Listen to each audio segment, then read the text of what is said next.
وَإِذْ قَالَ مُوسَى لِقَوْمِهِ إِنَّ اللَّهَ يَأْمُرُكُمْ أَن تَذْبَحُوا بَقَرَةً قَالُوا أَتَتَّخِذُنَا هُزُوًا قَالَ أَعُوذُ بِاللَّهِ أَنْ أَكُونَ مِنَ الْجَاهِلِينَ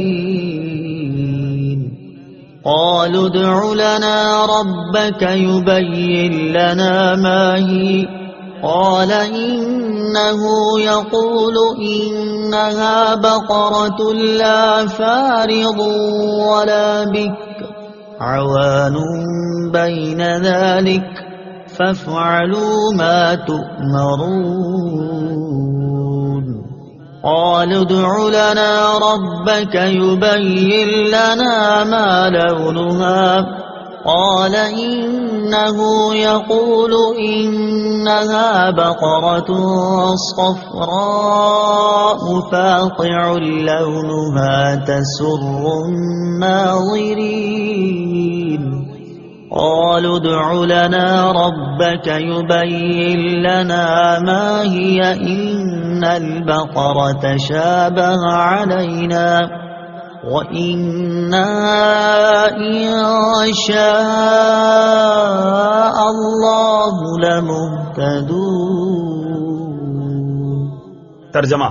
اور یاد کرو جب موسیٰ نے اپنی قوم سے فرمایا بے شک اللہ تمہیں حکم دیتا ہے کہ ایک گائے ذبح کرو، تو انہوں نے کہا کہ کیا آپ ہمارے ساتھ مذاق کرتے ہیں؟ موسیٰ نے فرمایا میں اللہ کی پناہ مانگتا ہوں کہ میں جاہلوں میں سے ہو جاؤں۔ انہوں نے کہا کہ آپ اپنے رب سے دعا کیجئے کہ وہ ہمیں بتا دے کہ وہ گائے کیسی ہے۔ فرمایا اللہ فرماتا ہے کہ وہ ایک ایسی گائے ہے جو نہ تو بوڑھی ہے اور نہ بالکل کم عمر، بلکہ ان دونوں کے درمیان ہو، تو وہ کرو جس کا تمہیں حکم دیا جا رہا۔ انہوں نے کہا آپ اپنے رب سے دعا کیجئے کہ وہ ہمیں بتا دے اس گائے کا رنگ کیا ہے۔ فرمایا کہ اللہ فرماتا ہے کہ وہ پیلے رنگ کی گائے ہے جس کا رنگ بہت گہرا ہے، وہ گائے دیکھنے والوں کو خوشی دیتی ہے۔ انہوں نے کہا آپ اپنے رب سے دعا کیجئے کہ ہمارے لیے واضح طور پر بیان کر دے کہ وہ گائے کیسی ہے، کیونکہ بے شک گائے ہم پر مشتبہ ہو گئی ہے، اور اگر اللہ چاہے گا تو یقیناً ہم راہ پا لیں گے۔ وَإِذْ قَالَ مُوسَىٰ، اور جب موسیٰ نے فرمایا، تفسیر صراط الجنان میں ہے۔ ان آیات پہ یہودیوں کو جو واقعہ یاد دلایا جا رہا ہے اس کا خلاصہ یہ ہے کہ بنی اسرائیل میں ایک مالدار شخص عامیل کو اس کے عزیز نے خفیہ طور پر قتل کر کے دوسرے محلے میں ڈال دیا تاکہ اس کی میراث بھی لے اور خون بہا بھی، اور پھر دعویٰ کر دیا کہ مجھے خون بہا دلوایا جائے۔ قاتل کا پتہ نہ چلتا تھا۔ وہاں کے لوگوں نے حضرت موسیٰ علیہ السلام سے درخواست کی کہ آپ دعا فرمائیں کہ اللہ تعالی حقیقت حال ظاہر فرمائے۔ اس پر حکم ہوا کہ ایک گائے ذبح کر کے اس کا کوئی حصہ مقتول کو ماریں، وہ زندہ ہو کر قاتل کے بارے میں بتا دے گا۔ لوگوں نے حیرانی سے کہا کہ آپ علیہ السلام ہم سے مذاق کر رہے ہیں، کیونکہ مقتول کا حال معلوم ہونے اور گائے کے ذبح کرنے میں کوئی مناسبت معلوم نہیں ہوتی۔ اس پر حضرت موسیٰ علیہ السلام نے جواب دیا میں اس بات سے اللہ تعالیٰ کی پناہ مانگتا ہوں کہ میں مذاق کر کے جاہلوں میں سے ہو جاؤں۔ جب بنی اسرائیل نے سمجھ لیا کہ گائے کا ذبح کرنا مذاق نہیں بلکہ باقاعدہ حکم ہے، تو انہوں نے حضرت موسیٰ علیہ السلام سے اس کے اوصاف دریافت کیے، اور بار بار سوال کر کے وہ لوگ قیدیں بڑھاتے گئے، اور بالآخر یہ حکم ہوا کہ ایسی گائے ذبح کرو جو نہ بوڑھی ہو اور نہ بہت کم عمر بلکہ درمیانی عمر کی ہو، بدن پر کوئی داغ نہ ہو، ایک ہی رنگ کی ہو، رنگ آنکھوں کو بھانے والا ہو، اس گائے نے کبھی کھیتی باڑی کی ہو نہ کبھی کھیتی کو پانی دیا ہو۔ آخری سوال میں انہوں نے کہا کہ اب ہم انشاءاللہ عز و جل راہ پا لیں گے۔ بہرحال جب سب کچھ طے ہو گیا تو ان کی تسلی ہو گئی، پھر انہوں نے گائے کی تلاش شروع کر دی۔ ان کے اطراف میں ایسی صرف ایک گائے تھی۔ اس کا حال یہ تھا کہ بنی اسرائیل میں ایک صالح شخص تھے، ان کا ایک چھوٹا بچہ تھا، اور ان کے پاس ایک گائے کے بچے کے علاوہ اور کچھ نہ رہا تھا۔ انہوں نے اس کی گردن پر مہر لگا کر اللہ تعالیٰ کے نام پر چھوڑ دیا اور بارگاہ حق میں عرض کی، یا رب عز و جل، میں اس بچیا کو اس فرزند کے لیے تیرے پاس ودیعت رکھتا ہوں تاکہ جب یہ فرزند بڑا ہو تو یہ اس کے کام آئے۔ اس نیک شخص کا تو انتقال ہو گیا، لیکن وہ بچیا جنگل میں اللہ تعالیٰ کی حفاظت میں پرورش پاتی رہی۔ یہ لڑکا جب بڑا ہوا تو صالح و متقی بنا اور ماں کا فرما بردار تھا۔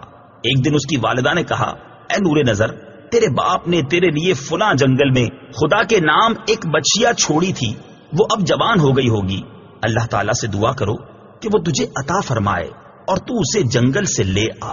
لڑکا جنگل میں گیا اور اس نے گائے کو جنگل میں دیکھا اور والدہ کی بتائی ہوئی علامتیں اس میں پائیں اور اس کو اللہ تعالیٰ کی قسم دے کر بلایا تو وہ حاضر ہو گئی۔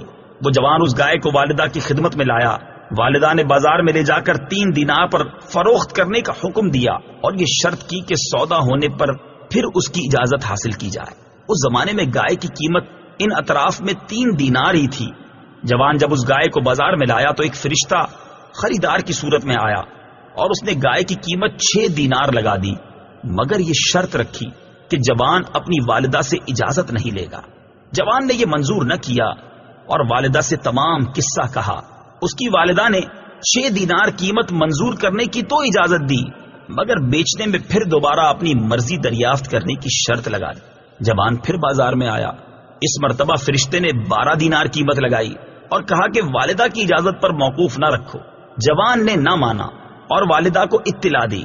وہ صاحب فراست عورت سمجھ گئی کہ یہ خریدار نہیں کوئی فرشتہ ہے جو آزمائش کے لیے آتا ہے۔ بیٹے سے کہا کہ اب کی مرتبہ اس خریدار سے کہنا کہ آپ ہمیں اس گائے کے فروخت کرنے کا حکم دیتے ہیں یا نہیں۔ لڑکے نے یہی کہا تو فرشتے نے جواب دیا کہ ابھی اس کو روکے رہو، جب بنی اسرائیل خریدنے آئیں تو اس کی قیمت یہ مقرر کرنا کہ اس کی کھال میں سونا بھر دیا جائے۔ جوان گائے کو گھر لایا اور جب بنی اسرائیل جستجو کرتے ہوئے اس کے مکان پر پہنچے تو یہی قیمت طے کی اور حضرت موسیٰ علیہ الصلوۃ والسلام کی ضمانت پر وہ گائے بنی اسرائیل کے سپرد کی۔ گائے ذبح کرنے والے واقعے سے معلوم ہونے والے مسائل۔ اس واقعے سے کئی چیزیں معلوم ہوئی۔ نمبر 1، نبی کے فرمان پر بغیر ہچکچاہٹ عمل کرنا چاہیے اور عمل کرنے کی بجائے عقلی ڈھکوسلے بنانا بے ادبوں کا کام ہے۔ نمبر 2، پیغمبر جھوٹ، دل لگی اور کسی کا مذاق اڑانا وغیرہ عیبوں سے پاک ہیں، البتہ خوش طبعی ایک محمود صفت ہے، یہ ان میں پائی جا سکتی ہے۔ نمبر 3، شرعی احکامات سے متعلق بے جا بحث مشقت کا سبب ہے۔ حدیث شریف میں ہے کہ اگر بنی اسرائیل بحث نہ نکالتے تو جو گائے ذبح کر دیتے وہی کافی ہو جاتی۔ نمبر 4، انشاءاللہ کہنے کی بہت برکت ہے۔ حضور پر نور صلی اللہ تعالی علیہ وسلم نے فرمایا اگر بنی اسرائیل وَإِنَّا إِنشَاءَ اللَّهُ لَمُهْتَدُونَ نہ کہتے تو کبھی وہ گائے نہ پاتے۔ نمبر 5، جو اپنے عیال کو اللہ تعالیٰ کے سپرد کرے اللہ تعالیٰ اس کی عمدہ پرورش فرماتا ہے۔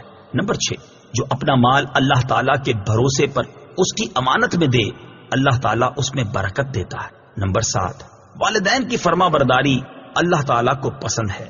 نمبر 8، ماں باپ کی خدمت و اطاعت کرنے والوں کو دونوں جہانوں میں ملتا ہے۔